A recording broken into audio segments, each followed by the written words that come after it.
Good evening, my Real News Media TV family. Welcome back to the channel for another news update. And in the news this evening, bank teller killed in 4-vehicle collision in Falmouth. A man died from injuries sustained in a 4-vehicle collision on the Kerry Park Main Road in Falmouth, Trelawney on Friday. He is 21-year-old Asian Murphy, a bank teller of Ritchie Avenue, Kingston 8.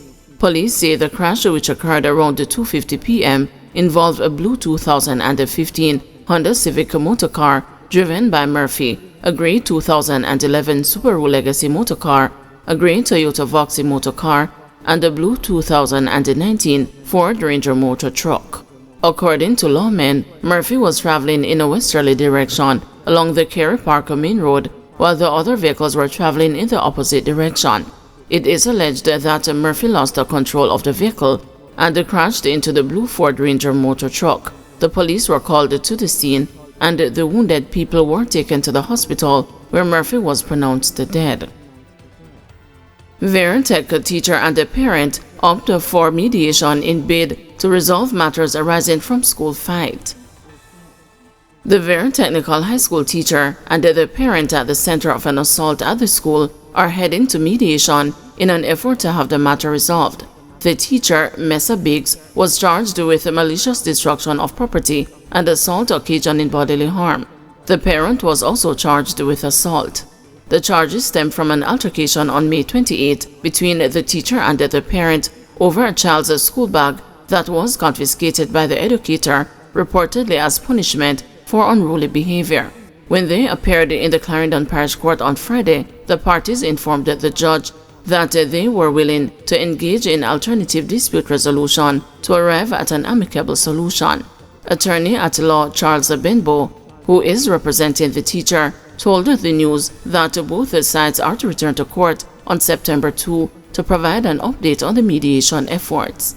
My client she will be vindicated. She is not guilty of the situation. What has resulted really a case of self-defense, unfortunately.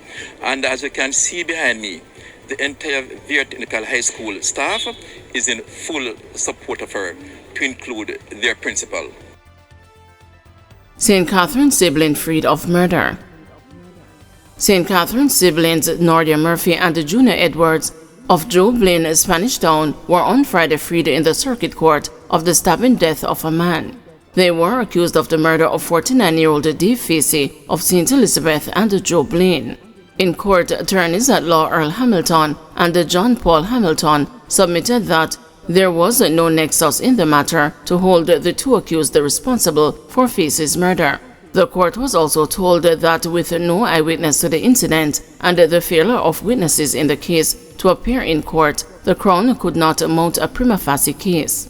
Justice Yvonne Brown upheld the submission and freed Murphy and Edwards. Allegations were that on February 2, 2019, the deceased was accused of stealing $3,000 from Murphy's bar. He was chased and the accused shouting thief upon reaching St. John's Road, where he was cornered. Facey was reportedly rescued and taken home. He was later found dead at his premises with a stab wound to his abdomen. The matter was reported to the police and an investigation was launched, which resulted in the siblings being charged with murder. Police preparing report on school security, says the Prime Minister. Prime Minister Andrew Holness has announced that a report on school security is currently being completed by the Police High Command. Prime Minister Holness, speaking at the Exchange Primary School in St. Anne on Friday, stressed that the nation's educational institutions should be safe spaces for students and the teachers. He said that the school must be respected as a place of discipline and good behavior. He added that no one has the right to trample on established authorities, asserting that no parent, no visitor should come on a school compound and behave in a reprehensible way. No parent, no visitor should come on a school compound and behave in a reprehensible way that sends a signal to the entire society that the authority of the school, the authority of the teacher, the authority of the principal, and indeed the authority of law enforcement should be disrespected. Regardless of what the issues are, this society, this country, our people must speak with one voice against bad behavior and indiscipline, especially when it is in our schools. And it is very distressing to see it being circulated and to read the comments in support of bad behavior.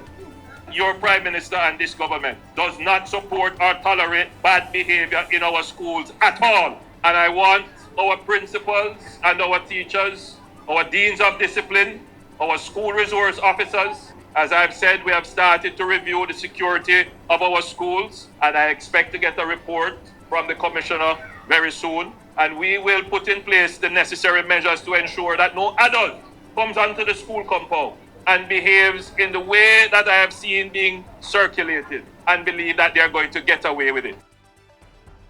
Burn victim gets a special place at a graduation.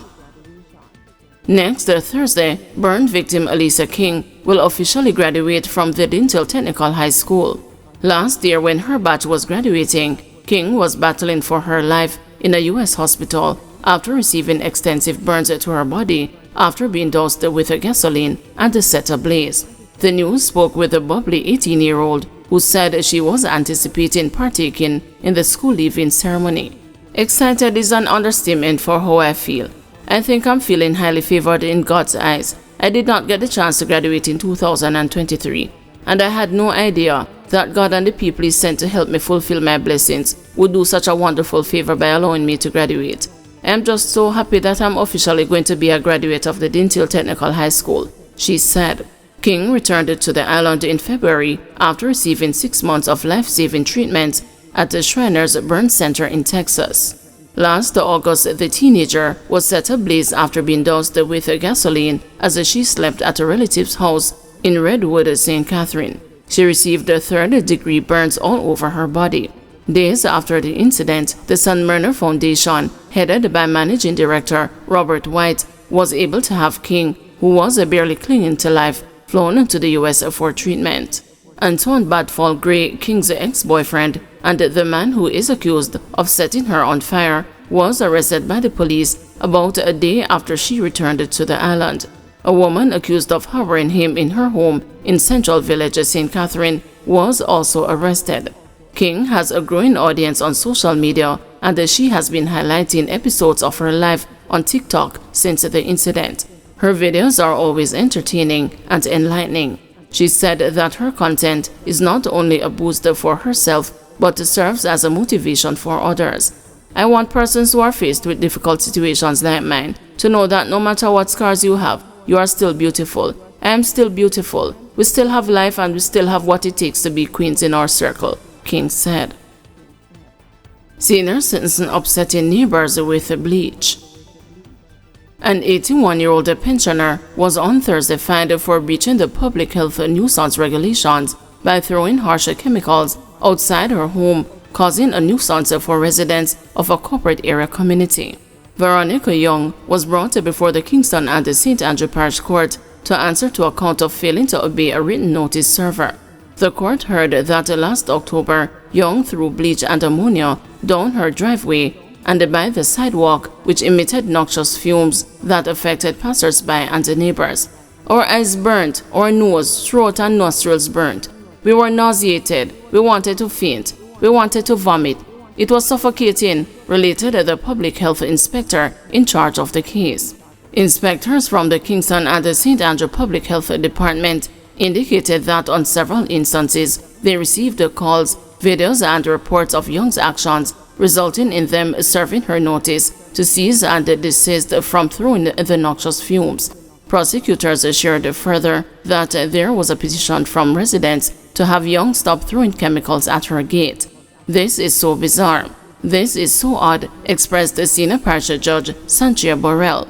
She washes her driveway with it. Attorney at law Shannon Clark submitted as a plea in mitigation. Clark argued that Young is a retired housewife and this was her first time before the court. Whatever she's doing, she needs to stop, because bleach and ammonia should not be mixed. It is affecting the members of the public and even the public health inspectors, Borrell said. Young breached the nuisances 3 and 10(1) as stipulated under the Act, and those found guilty are subjected to a maximum fine of $500,000 or 6 months imprisonment at the first instance. The fine is doubled if there is a second instance. Whatever you are doing, it stops today. Whatever you're throwing at your gate, that you ritualistically do at night, it stops now, the senior jurist warned. Young was fined $100,000 or 30 days imprisonment. Thank you everyone for watching. See you tomorrow morning at 6 a.m. for another news update.